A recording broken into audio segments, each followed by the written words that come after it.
게 많으시죠? 예, 저도 알고 있습니다.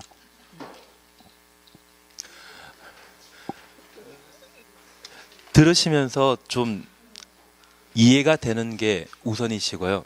그리고 기본적인 시험 범위에 대해서는 우리가 계속 과정을 이어가시기 때문에 반복하시다 보면 눈에 익으시고 그걸 내가 직접 읽어보시게 되면 그런 것들이 시험에 반복되게 될 겁니다. 그래서 시험 출제 범위에 대해서는 뻔한데 특별한 용어를 사용하는 것이 이유가 무엇인지 그런 것들을 한번 잡아가시는 게 필요하십니다.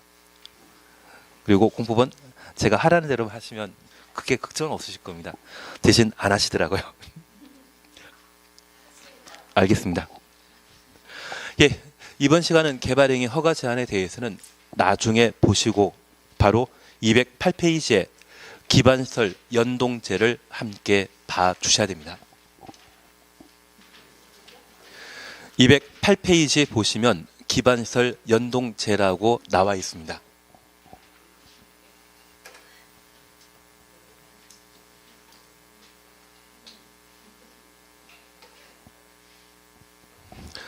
잠시 이해해 주실 것이 있습니다.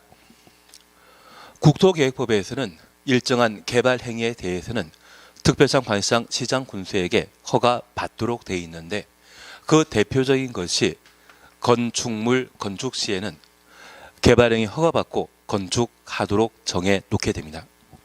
여기 건축물은 주택이나 상가, 공장 등을 말하는 것으로서 이러한 건축물이 많아지게 되면 이를 사용하는 인구도 늘어나게 됩니다. 그래서 우리 남양주는 지금 인구가 67만 정도인데 2030년까지는 100만 인구로 만들겠다고 하더라고요. 그렇게 인구 늘리는 좋은 방법은 무엇이다? 건축물 건축하는 겁니다.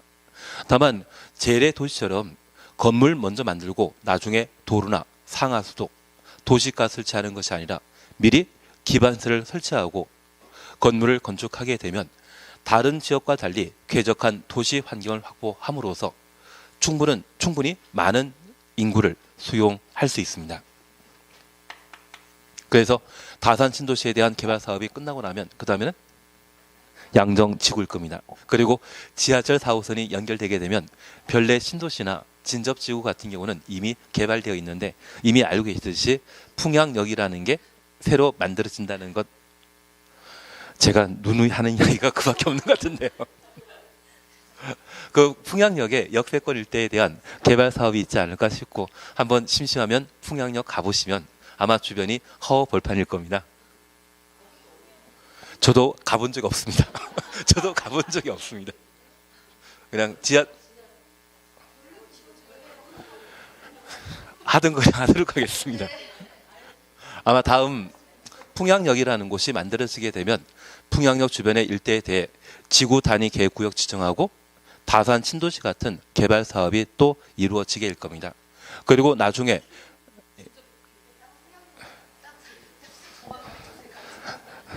저도 가본 적이 없습니다. 제가 가본 적 없는데 제가 어떻게 말씀드리겠습니까? 그래서 그런 개발 사업이 이루어지게 되면 인구가 늘어나게 됩니다. 저 인구가 늘어나게 되면 기반 시설의 수요도 함께 늘어나게 되는데 만약 우리 수도권이 아닌 곳이라고 하면 만약 지방 같은 곳이라고 하면 가뭄에 물이 상수원이 고갈되는 경우가 있습니다. 그래서 지방 같은 경우에는 단수 조치가 이루어지는 경우가 있고요. 그리고 충분한 전기 공급이 불가능하다고 하면 정전도 발생하게 됩니다.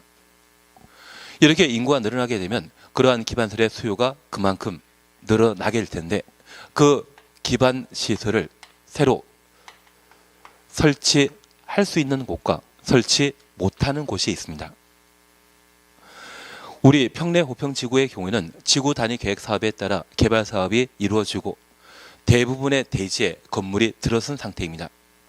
갑자기 새로운 대규모 개발 사업으로 인구가 늘어나게 된다면 그에 따른 도로 확장, 학교, 병원 만드는 게 곤란하지 않겠습니까? 만약 그런 경우라고 하면 건축물 건축 등의 개발 행위에 대해서는 함부로 허가 내줘서는 안 되겠죠. 그러한 곳을 개발 밀도 관리 구역이라 표현하게 됩니다.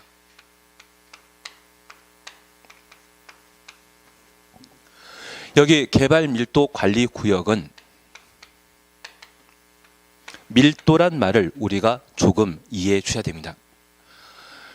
만약 재건축이 결정되어 있는 두 개 아파트 단지가 있는데 하나는 5층짜리 진주 아파트이고 그 인접한 곳에 한 25층짜리 아파트 단지도 재건축한답니다. 각각 30층으로 재건축한다고 하면 나는 저밀도 아파트에 투자한다, 고밀도 아파트에 투자한다. 얘라고 해주십시오. 얘는 25개 층을 새로 만들게 되면 이를 분양하게 되었을 때 그 분양 대금으로 공사비를 충분히 충당할 수 있거든요. 반면에 이런 경우라고 하면 아마 공사비를 주민들이 추가 부담해야 될 겁니다. 그러면 층수가 낮은 것을 저밀도로 하고 층수 높은 것을 고밀도로 한다고 하면 동일한 면적일 때 밀도는 층수에 따라 좌우되는 것이죠. 저 층수를 좌우하는 것은 용적률이 되길 겁니다. 개인 사유지에 건물 건축하는 것을 법으로 제한하는 것은 재산권 침해입니다. 위헌 소지가 있고 건축물 건축에 대해서는 계속 허용해야 되겠지만 건물의 규모를 줄일 필요가 있겠죠.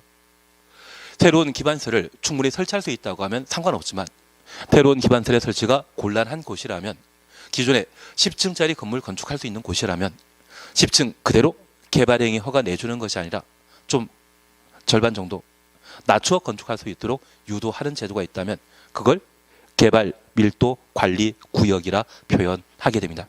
취지 이해되시겠습니까? 그래서 여기 개발 밀도 관리한다고 하면 이 관리는 개발의 의미입니까? 비개발 의미입니까? 비개발입니다. 우리가 용도 지역과 관련되어 도시 지역과 비도시 지역으로서 관리지역, 농림지역, 자연환경보전지역이란 말을 함께 보셨는데 그 관리지역의 관리란 말은 개발 안 한다. 비개발의 의미를 내포하게 됩니다. 그래서 개발은 하더라도 밀도를 좌우할 수 있는 용적률을 규제하고자 지정한 장소 그것을 개발 밀도 관리 구역이 되게 됩니다. 이런 개발 밀도 관리 구역은 관농자의 경우는 녹관 농자의 경우는 건물 규모가 워낙 작기 때문에 도로 확장할 수 있는 충분한 공지가 존재합니다. 반면에 시가 용도라 불리는 곳은 주거지역, 상업지역, 공업지역이었습니다. 주3공을 뭐란다? 시가화 용도. 그리고 오늘 함께 공부하시면서 자개생을 유보 용도라 했습니다. 자연녹지지역과 계획관리지역, 생산관리지역의 경우는 유보 용도라 했고 저 6개 용도 지역에 속하지 못한다고 하면 그때는 보전 용도로 분류하게 됩니다. 대신 주상공의 경우는 시가 용도로서 이미 충분한 개발 사업이 이루어졌고 더 이상 도로 확장하고자 하는 공지가 없는 상태입니다. 그런 주거지역, 상업지역, 공업지역으로서 새로운 기반설의 설치가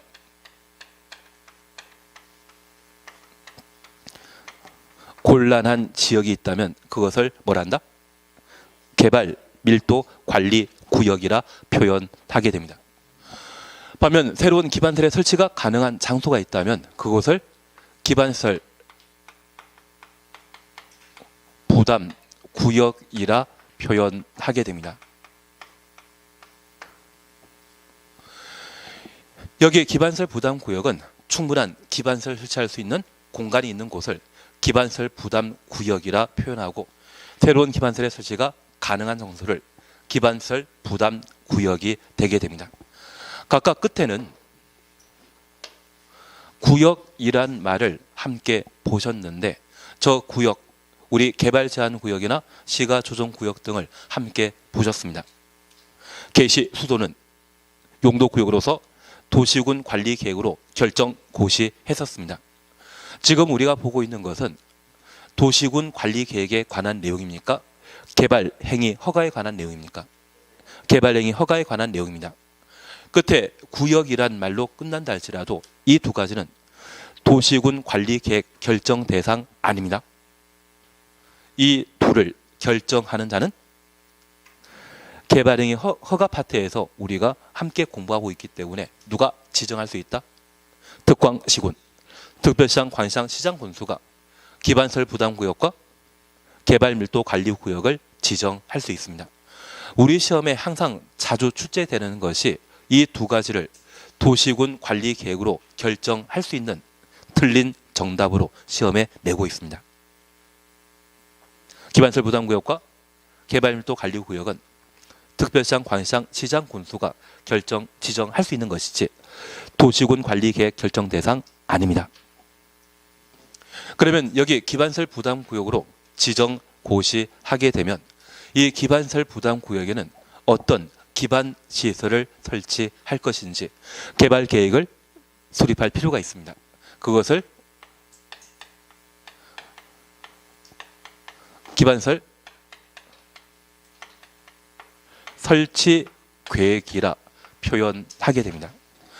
그러면 이 기반설 부담구역과 기반설 설치 계획에는 기반설 설치에 관한 사항을 다루게 되는데 기환경 중에 환경 경과는 그 내용 2단이다. 목표는 딱 하나입니다. 기반설 어떤 것 설치할 것인가? 그게 기반설 설치 계획의 내용입니다. 그리고 이 기반설 설치 계획에는 학교나 도로나 병원이나 이런 다양한 시설을 설치하도록 기반 설치 계획에 반영하게 됩니다. 그런데 학교 중에 우리 대학교 있지 않습니까? 그 대학교는 우리 집 옆에 있는 대학을 갈 수 있다? 시험 봐야 된다. 시험 봐야 됩니다. 만약 저 기반설 부담구역을 지정하고 그곳에 수립하는 기반설 설치 계획에 대학교에 관한 내용을 담게 된다고 하면 저 기반설 부담구역의 주민들이 입학할 수 있다? 입학 못한다.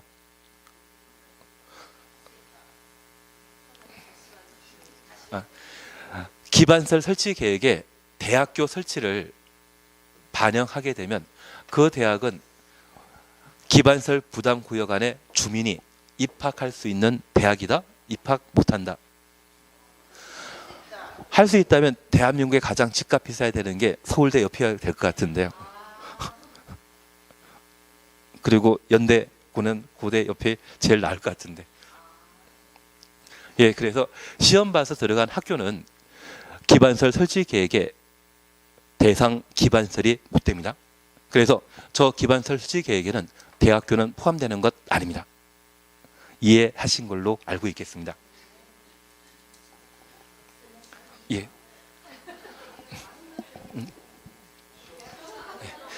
예, 다시 정리하도록 하겠습니다. 만약 기반설 부담구역 안에 도로 만들어지게 되면 그 도로는 기반설 부담구역의 주민들이 자유롭게 이용할 수 있죠. 그러한 것들은 기반설 설치 계획에 포함되지만 시험 봐서 들어가게 되는 대학교는 기반설 부담구역의 주민들이 자유롭게 이용할 수 있는 학교가 아니죠. 예, 그건 맞습니다. 예, 시험 합격하면 자유롭게 이용하는 거는 못 된다. 예, 예. 이해하시는 걸로 알고 있겠습니다. 그러면 이 기반설 부담 구역에 기반설 설치 계획을 수립하게 되면 저 기반설 설치 계획에 따라 설치할 기반설이 결정되게 되면 그 기반설은 나라에서 만들겠습니까? 지역 주민이 부담하겠습니까? 나라에서 부담하는 것은 도시군 관리 계획으로 결정된 도시군 계획설만. 여기는 지역 주민이 부담해야 됩니다. 그래서 저 기반설 설치 계획에 따라 결정된 기반설에 대해서는 지역 주민이 설치 비용을 부담해야 되거든요. 모든 사람에게 부담시킨다? 부자에게 부담시킨다. 모든 사람에게 부담시킨다. 부자에게 부담시킨다. 복지는 모든 사람에게 보편타당하게 주는 것이 원칙이지만 세금은 많이 징수하는 분이 있고 적게 걷어가는 분도 계시고 가끔 세금 안 걷어가는 분도 계시더라고요. 얘는 복지에 해당되겠습니까? 조세에 해당되겠습니까?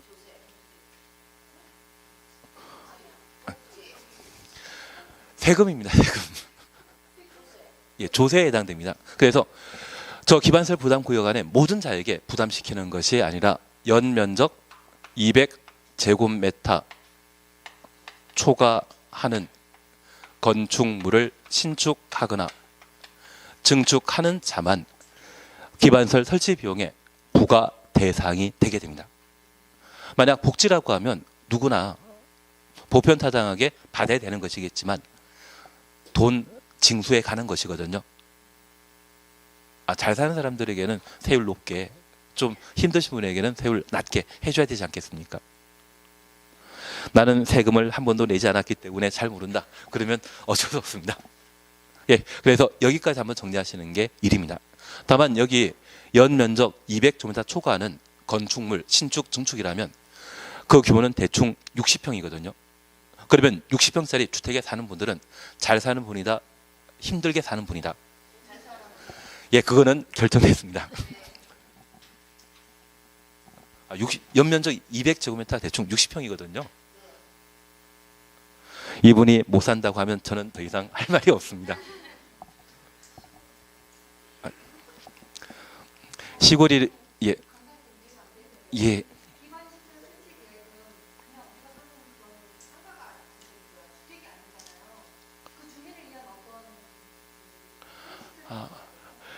연면적 200제곱미터 초과하는 건축물을 건축하는 자는 좀 여유로운 사람이고, 이게 만들어지게 된다면 저 기반설 부담구역 안에 기반설의 용량이 부족해 줄 수 있지 않겠습니까? 저 기반설 부담구역 안에 백화점 만들어지게 되면 그 백화점 만들어짐으로써 해당 지역 주민들이 이용하던 전기 수도가 좀 부족할 수도 있죠. 주차장 도로 부족해질 수 있지 않겠습니까? 그러면 저 백화점 만드는 자에게 그 지역에 필요한 기반설 설치 비용 부담시키게 하는 것은 합리적이지 않는가요? 예. 나라에서 기반설 설치 비용을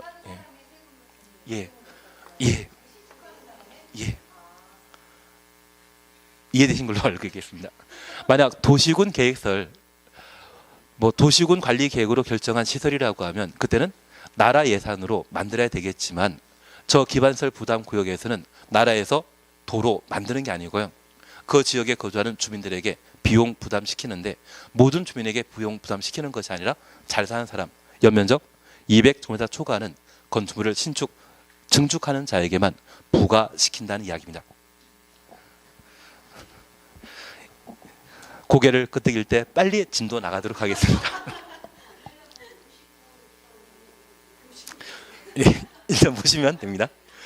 208페이지를 봐주십니다. 일단 목차와 관련되어 기반설 연동체란 말은 이해되시겠습니까? 개발 행위를 통해 건물이 많아지게 되면 인구가 늘어나고, 인구가 늘어나게 되면 기반설에 대한 수요가 함께 늘어나게 됩니다. 그런 수요가 늘어난 기반설을 새로 설치할 수 없는 곳이라면 개발밀도 관리구역이고, 새로운 기반설의 설치가 가능한 곳이라고 하면 기반설 부담구역이라 표현하게 됩니다. 그래서 1. 개발밀도 관리구역 찾았습니다. 1번 의 찾으셨죠? 개발밀도 관리구역은 주거적, 상업적, 공업지역에서 주거적, 상업적, 공업지역 가로 해놓습니다. 얘가 아니고 옆에 봐주셔야 됩니다. 죄송합니다. 얘는 말을 만들어 놓으신 거고, 옆에 지정권 찾으셨죠? 지정권 찾으셨습니다. 특별시장, 광역시장, 시장, 군수는 특별시장부터 군수까지 가로 해놓습니다. 주거적, 상업적, 공업지역에서 주거적, 상업적, 공업지역 추천놓습니다. 개발 행위로 기반설의 처리, 공급, 수용 능력이 부족할 것으로 예상되는 지역 중에 기반설의 설치가 곤란한 지역, 기반설 설치가 곤란한 지역 가로 해놓습니다. 지금 209페이지입니다. 208이 아니라 209페이지입니다. 저 209페이지와 관련되어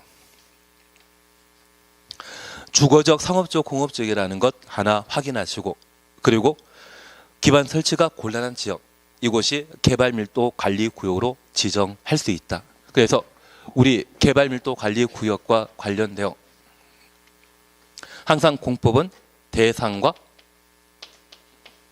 절차였습니다. 그리고 효과에 관한 사안들을 함께 정리하시는 게 필요한데, 이번 시간에는 개발밀도관리구역으로 지정할 수 있는 대상이 어딘지 그것만 봐주십니다. 저 개발밀도관리구역으로 지정할 수 있는 대상은 주거적, 상업적, 공업지역으로서 새로운 기반시설의 설치가 곤란한 지역을 개발밀도관리구역으로 지정할 수 있다. 이해되십니다. 지정권자는 누구이다? 특광시군입니다. 국토계획법은 집행에 관한 계획인 도시군 관리 계획과 개발행위, 허가로 양분되게 됩니다. 개발행위 허가 파트와 관련된 사항은 항상 특광시군이 관할 관청이고, 도시군 관리 계획에 있어서는 입안권자와 결정권자가 관할 관청인데, 입안권자가 하는 것은 딱 3개였습니다. 도시군 관리 계획과 관련되어 입안권자가 관여하는 3곳을 제외한 나머지는 결정권자가 처리할 내용이죠. 그래서 개발행위 허가 파트에 있어서는 항상 특광시군이 관할 관청이라는 것을 다시 한번 확인해 놓습니다. 그리고 지정 기준 지키십니다. 그리고 양가로 3번 지정 절차에 대해서는 제가 3월달이나 5월달에 한번 이야기 드리게 될 겁니다. 그리고 양가로 4번 찾으셨죠? 지정 효과입니다. 특별시장, 광역시장, 시장, 군수는 개발밀도 관리 구역에서는 대통령령이 정하는 범위에서 건폐율 또는 용적률을 강화하여 적용하며 대통령령부터 강화까지 가로해 놓습니다. 대통령령이 정하는 범위라 함은 당의 용도 지역에 적용되는 용적률의 최대한도 50%를 말한다.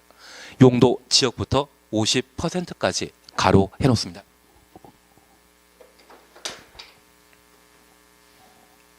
그러면 우리가 위임 관계에 관한 사항을 잠깐 이해해 주셔야 됩니다.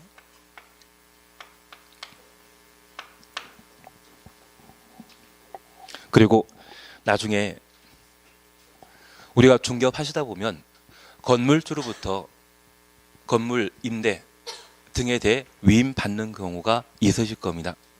그리고 요즘 가끔 위임 받지 않고 월세 중개를 받았는데 그것을 전세 돌려가지고 좀 돈 없으신 분들에게 많이 힘들게 하는 경우 있거든요. 그러면 나중에 죽어서 고생하십니다. 괜한 이야기 드렸습니다. 작심한다고 하면 무슨 일은 다 할 수 있겠지만 너무 돈 있는 사람들의 돈을 좀 받아내시는 게 나으시지, 돈 없는 사람들에게 돈 뜯어내는 것은 별로 안 좋지 않은 괜한 이야기를 드렸습니다.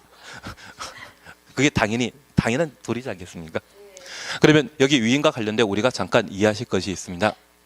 법은 법률과 명령으로 구성되어 있는데 저 명령과 관련되어서는 대통령의 명령을 시행령이라 하고 장관 명령을 시행규칙이라 표현하게 됩니다.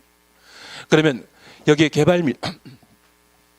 개발밀도관리구역을 지정하면서 대통령령이 정하는 바에 따라 건폐율, 용적률을 강화할 수 있다. 이 말 맞습니다. 그리고 시행령에서는 저 건폐율, 용적률 범위에서 강화할 수 있다지만 시행령에서는 용적률에 대해서만 해당 지역에 적용되는 용적률의 50%까지 강화할 수 있다. 시행령 규정입니다. 만약 우리가 자제분이나 또는 조카들에게 1,000원을 용돈 주시면서 저 1,000원 가지고 요즘 날씨가 추우니까 호떡 사 먹어라, 떡볶이 사 먹어라, 오뎅 사 먹어라, 용돈의 사용 범위를 결정해 줄 수 있죠. 그리고 자제분이 이 호떡을 1,000원에 사 먹었다고 하면 얘는 잘하신 겁니다. 용돈의 사용을 자제분에게 맡기지 않았습니까? 위임시키지 않았습니까? 그리고 위임했던 것은 호떡이나 떡볶이나 오뎅 3가지 중에 하나 사 먹어라, 이렇게 돈 1,000원 주셨다고 하면 이 3가지 중에 1,000원어치 호떡을 사 먹는 것은 잘하는 것이다, 못하는 것이다? 잘한 것입니다. 가끔 이렇게 천원을 이 군것질로 사용하지 않고 용돈을 모아다가 내 생일날 생일 선물 준비하면 그것은 위임 범위를 벗어난 것이죠. 칭찬하셔야 되지 않겠습니까? 대신 법에서 위임 범위를 벗어났다고 하면 그것은 부당한 행위입니다. 그래서 이런 경우 나면 감사원으로부터 감사받는 경우가 발생하더라고요. 시키는 대로 사용해야 되지 엉뚱한데 전용하면 된다 안 된다. 그게 법입니다. 이해되시겠습니까? 사실 우리가 이렇게 해서 생일 선물을 갖다 주면 참 칭찬할 수밖에 없지 않겠습니까? 그러면 우리 방금 보셨던 개발 밀도 관리 구역이 지정되게 되면 해당 지역에 규제를 강화시킬 필요가 있습니다. 그래서 대통령령이 정한 바에 따라 건폐율, 용적률 강화할 수 있다. 이 질문 맞습니다. 대신 50%라고 하는 구체적인 수치가 나온다고 하면 이것은 대통령령의 규정으로서 그 앞에는 항상 뭐만 용적률만 봤을 때 맞는 지문이지, 만약 시험에 건폐율과 용적률을 50% 범위 내 강화할 수 있다, 이 말 나오면 틀린 지문입니다. 그래서 법률에서는 개발밀도 관리구역이 지정되었을 때 주상공으로서 새로운 기반설의 설치가 곤란하기 때문에 그 개발 행위를 규제할 필요가 있죠. 그 법률에서는 위임에 관한 범위를 포괄적으로 건폐율, 용적률을 강화 적용할 수 있다, 이렇게 표현하고 있는데 이런 표현이 시험에 나오게 되면 이 질문 맞다 틀리다? 맞는 질문입니다. 50%라는 수치 없이 건폐율, 용적률 강화할 수 있다, 이 말 나오면 맞는 지문이고, 만약 50%란 말이 나오게 된다면 그 앞에는 용적률에 대해서만. 이해되시겠습니까? 그래서 두 개 지문 모두 맞는 형태이고 우리 시험에 각각 출제된 적도 있기 때문에 50% 앞에는 항상 용적률이란 말이 나왔을 때만 옳은 지문이라는 것 구분해 놓습니다. 그리고 제3절 기반설 부담 구역입니다. 1번 의 차셨죠. 기반설 부담 구역은 개발밀도 관리구역 외 지역으로서 개발밀도 관리구역 외 지역 가로 해놓습니다. 그리고 나머지는 볼 필요 없습니다. 여기 개발밀도 관리구역과 기반설 부담구역은 중복 지정할 수 없습니다. 개발밀도 관리구역과 기반설 부담구역은 중복 지정될 수 없습니다. 새로운 기반설의 설치가 가능한 것과 새로운 기반설의 설치가 곤란한 곳은 동전의 양면처럼 극단적인 상황에 해당되기 때문에 같은 장소를 개발밀도 관리구역인 동시에 기반설 부담구역으로 지정하는 것은 불가능하다는 것을 확인해 놓습니다. 이해되신 겁니다. 그리고 2번 지정권자입니다. 2번 지정, 그리고 양가로 1번입니다. 특별시장, 광역시장, 시장 분수는 특별시장부터 군수까지 가로 해놓습니다. 다음 각호 하나에 해당되는 지역에 대해 기반설 부담구역으로 지정하여야 한다. 기반설 부담구역으로 지정하여야 한다. 가로 해놓습니다. 우리가 함께 공부하시면서 각종 계획을 보셨는데 저 계획은 수립하여야 한다? 할 수 있다. 계획은 수립하여야 한다. 강행 규정입니다. 반면 지역, 지구, 구역, 장소, 존에 관한 개념에 있어서는 지정할 수 있다입니다. 우리 공법에서는 딱 3가지 경우가 지정하여야 한다라고 나옵니다. 그래서 3개를 제외한 나머지는 모두 지정할 수 있다라고 해주셔야 됩니다. 방금 보셨던 기반설 부담구역,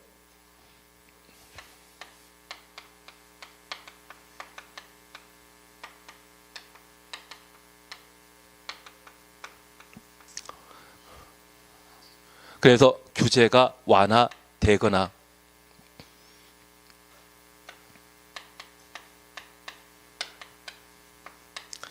(20%란) 말을 보게 되면 기반설 부담구역으로 지정하여야 한다입니다. 그리고 2주 전에 우리 공부하셨던 것으로서 지구 단위 계획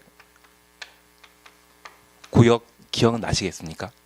저 지구 단위 계획 구역은 뭐 하는 곳이다? 지구 단위 계획을 수립하는 장소를 지구 단위 계획 구역이라고 하고, 저 지구 단위 왜 이렇게 쳐다보셨는지 이해됐습니다. 위자가 빠져 있었네요. 지구 단위 계획은 지구를 단위로 수립하는 상세한 계획을 지구 단위 계획이라 했습니다. 저 지구 단위 계획 구역은 정택하면 10년입니다. 정택이라는 친구가 10년 넘는 오랜 친구이죠. 그리고 시공록 30만입니다. 그래서 시가 조정구역 해제되거나 공원구역이 해제되거나 녹지지역이 주상공으로 변경되었을 때 그 면적이 30만 제곱미터 이상의 경우는 지구 단위 계획구역으로 지정하여야 한다. 그리고 얘는 제가 3월달 정도에 해드릴 생각인데,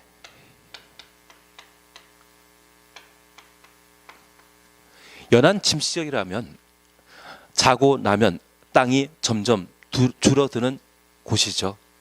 그리고 이거 보면 항상 기억나시는 게 기획부동산 생각나지 않으십니까? 그리고 그 기획부동산과 보이스피싱하는 분이 서로 맞붙게 되면 누가 이기겠습니까? 기획부동산이 이기십니다. 그래서 한때 보이스피싱하는 분이 기획부동산에 잘못 전환했다가 연안 침식에 해당되는 땅을 아주 비싼 가격에 구입한 적이 있거든요.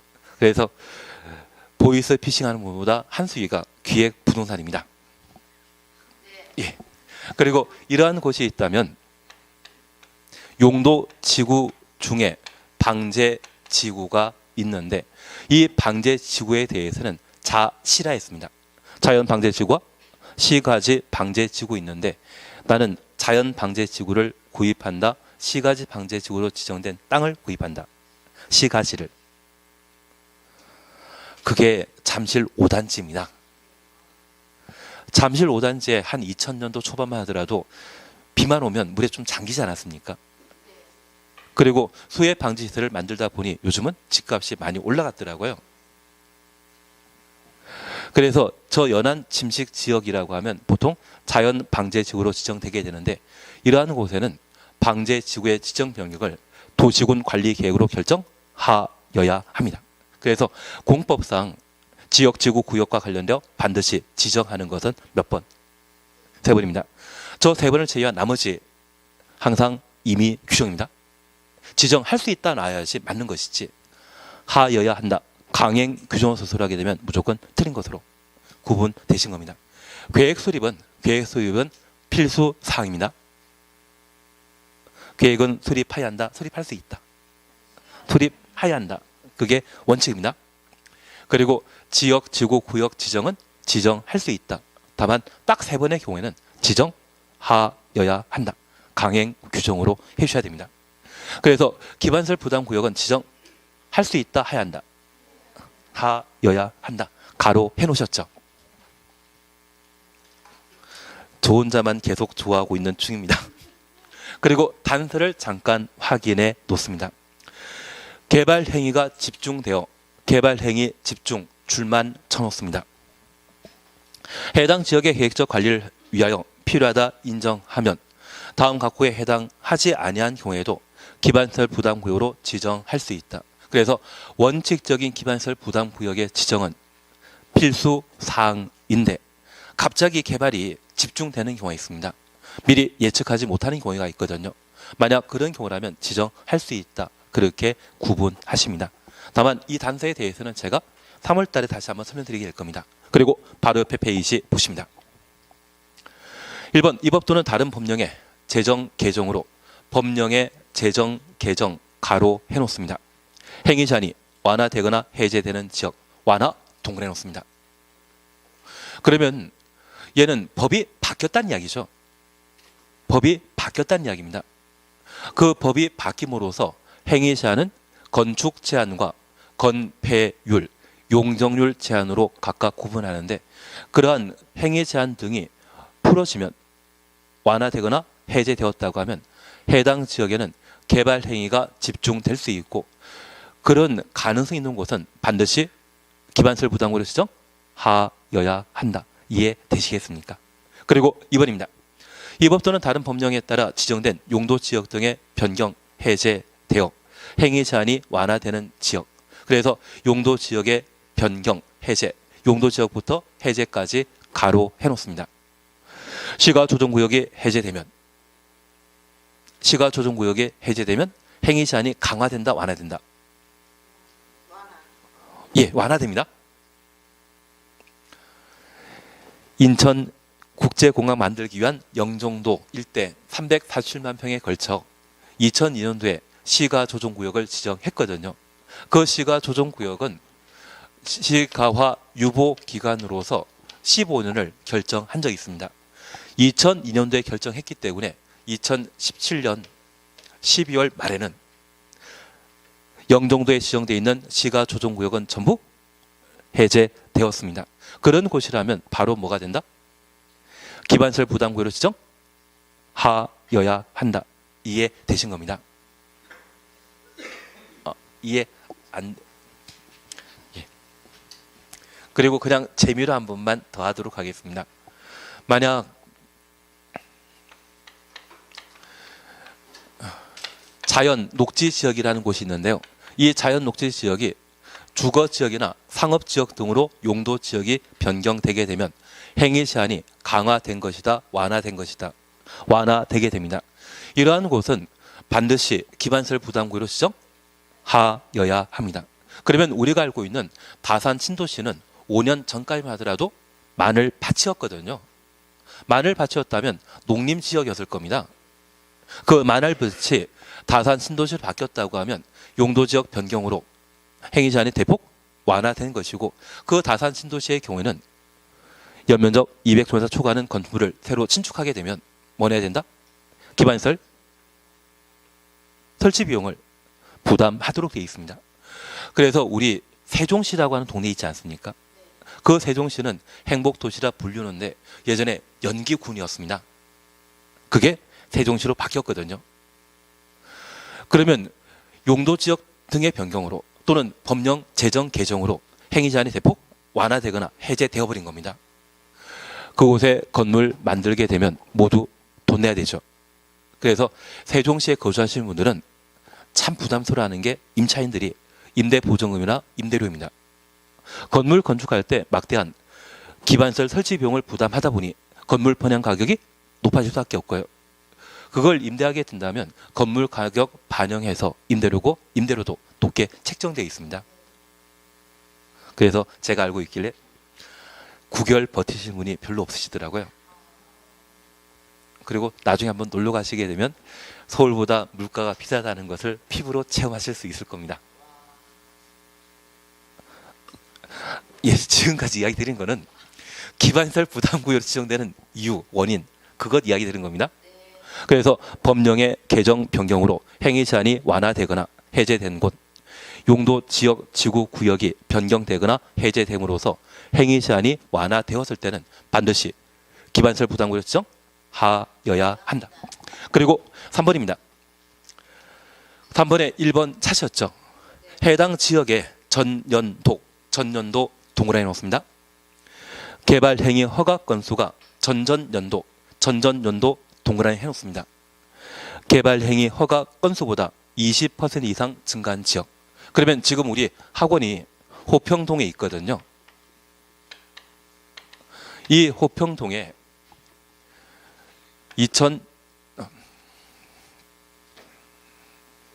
2017년도 개발 행위 허가 건수가 만약 100건으로 100개 건물이 새로 신축되었습니다.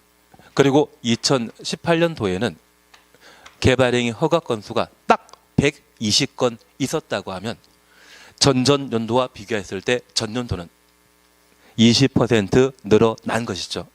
그러면 이 호평동은 2019년도에는 반드시 기반시설 부담구역으로 지정하여야 한다. 이해되시겠습니까? 건축물 건축하기 위해서는 개발행위 허가 받아야 되죠. 그 개발행위 허가 건수가 2017년도 전전년도입니다. 100건이었는데 2018년도에는 120건, 130건 되었다고 하면 20% 이상 개발행 허가 건수가 늘어난 것이죠. 2019년도에는 기반설 부담구로 지정 하여야 한다. 이해되시겠습니까? 그리고 2번입니다. 해당 지역의 전년도 해당 지역 동그래 놓습니다. 인구 증가율이 그 지역에 속하고 있는 특별시, 광역시, 시군, 특별시부터 군까지 가로 해놓습니다. 전년도 인구 증가율보다 20% 이상 높은 지역 확인되셨습니다. 그러면 우리 남양주 전체 인구 증가율이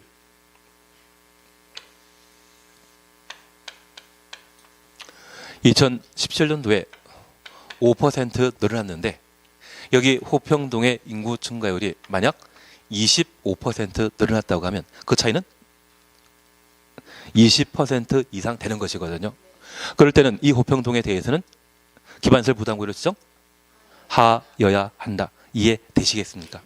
그래서 여기 기반설 부담구역에 있어서는 규제가 완화되는 것, 행위 제한이 완화되거나 그리고 20% 이상이라는 말 보게 되면 반드시 기반설 부담구역으로 지정 하여야 한다. 구분해 주셔야 됩니다. 그래서 지금 대상에 관한 것을 구분하기 위해 우리가 지금 이렇게 하고 있습니다. 절차에 대해서는 천천히 해나가십니다. 지정 기준 필요 없습니다. 그리고 3. 기반설 설치 계획 찾으셨죠? 양갈 1번 수립 내용입니다. 특별시장부터 군수까지 가로 해놓습니다. 기반설 부담구역이 지정되면 다음 내용이 포함된 기반설 설치 계획을 수립하여야 한다. 그래서 설치 계획은 임의사항이다, 필수사항이다. 계획은 항상 필수였습니다. 장소에 관한 지정이 임의 규정이라는 것 다시 한번 살펴놓습니다. 그리고 한 장 넘기십니다. 양가로 2번 제끼시고 그리고 3번 찾으셨죠. 기반설 부담구역에 설치가 필요한 기반시설 박스에는 1번부터 8번까지 나오는데 4번 찾으셨습니까? 학교, 기반설 부담구역에 설치할 기반시설이지만 대학교는 제외한다. 대학교 제외, 가로 해놓습니다. 대학교는 시험 봐서 들어가는 것이지 누구나 다닐 수 있는 교육시설이 아니기 때문에 기반 설치 계획에 포함되지 않습니다. 그리고 4번, 5번 묶어놓습니다. 4번에 관한 내용은 제가 3월 달에 설명드리도록 하고 5번 찾았습니다. 기반설 부담구역의 해제. 기반설 부담구역이 지정 고시된 날부터 1년 동그라미 해놓습니다. 1년 되는 날까지 기반설 설치 계획을 수립하지 아니하면 1년 되는 다음 날 가로 해놓습니다. 기반설 부담구역의 지정은 해제된 것으로 본다. 그래서 기반설 부담구역이 지정되게 되면 몇 년? 1년 내에 계획 수립해야 됩니다. 보통 계획 수립과 관련되어서는 2년 또는 5년 장기간에 걸쳐 계획을 수립하도록 되어 있는데 지금 기반설 부담구역은 각종 개발 행위로 인구가 늘어나고 있는 장소입니다. 인구가 급하게 늘어나는 곳이라면 그 생활에 필요한 전기, 수도 등의 기반설 필요하겠죠. 신속하게 설치할 필요가 있기 때문에 구역 지정 후 1년 내 기반 설치 계획을 수립하여야 합니다. 그래서 계획 수립과 관련되어서는 필수사항이라는 것 확인하시고 1년 되는 날까지 수립하지 않는다면 그 다음날 해제된 것으로 본다. 거기까지 확인해 놓습니다. 그리고 옆에 페이지 제4절 기반설 설치 비용입니다. 이번 11, 12 과정에는 2번만 보고 마십니다. 더하면 다음 주에 안 놓으실 것 같아가지고 양가로 1번입니다. 기반설 부담구역에서 기반설 설치 비용의 부과 대상인 건축행위는 한 줄 밑에 200제곱미터 사셨죠. 기존 건축물의 연면적을 포함한 200제곱미터 초과는 건축물의 신축, 증축 행위로 한다. 신축, 증축 가로 해놓습니다. 아직 우리가 건축법에 관한 사항들을 다 못 봤기 때문에 그래도 나대지에 새로 건물 만들면 신축하는 것이고요. 기존 건물 크게 만드는 것이라면 증축 행위가 되게 됩니다. 200제곱미터 초과는 신축, 증축 시에 기반시설 설치 비용의 부과 대상이라는 것 확인해 놓습니다. 그리고 단서만 잠깐 보고 지나가십니다. 다만 기존 건축을 철거하고 신축하는 경우에는 기존 건축물의 연면적을 초과하는 건축 행위만 부과 대상이다. 확인되셨습니다. 그러면 이것만 잠깐 이해해 주십니다.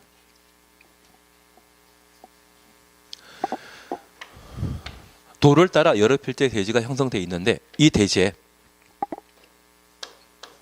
기반시설 부담구역으로 지정된 이 대지에 연면적 100제곱미터의 건물이 존재합니다.